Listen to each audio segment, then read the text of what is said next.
Hello दोस्तों, Chitransh education point web session में आप सभी का स्वागत है।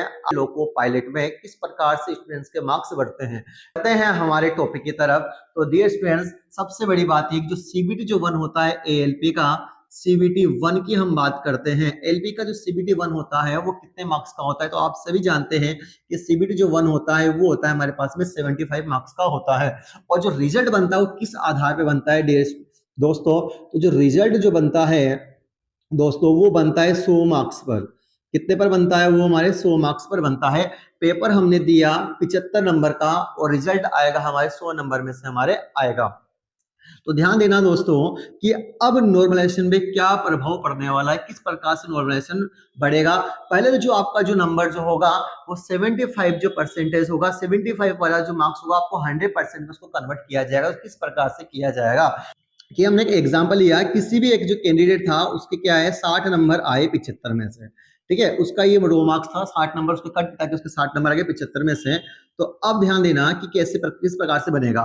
तो देखो यहाँ पर, ठीक है, तो हमने इसका 75 में कितना प्रतिशत होगा, तो हमने इस प्रकार से निकाले 100 का भाग यहाँ 25 का भाग यहाँ पर 4 बार गया, 25 का भाग यहाँ पर 3 बार गया और यहाँ पर ये 20 बार गया।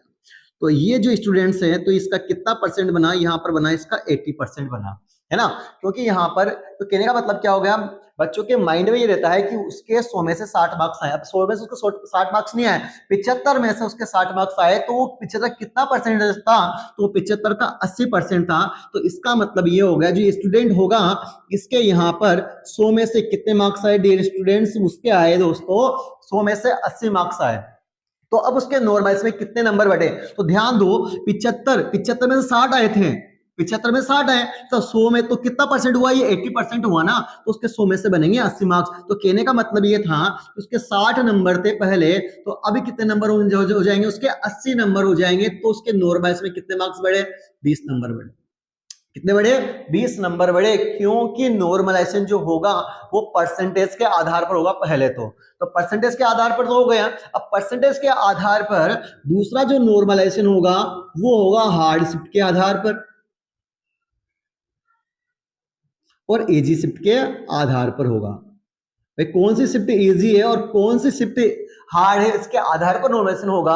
वहां पर जो अंतर होता है वो ज्यादा नहीं होता है, वहां पर जो अंतर होता है लगभग मैं अगर बात करूं तो +- 5 का अंतर होता है।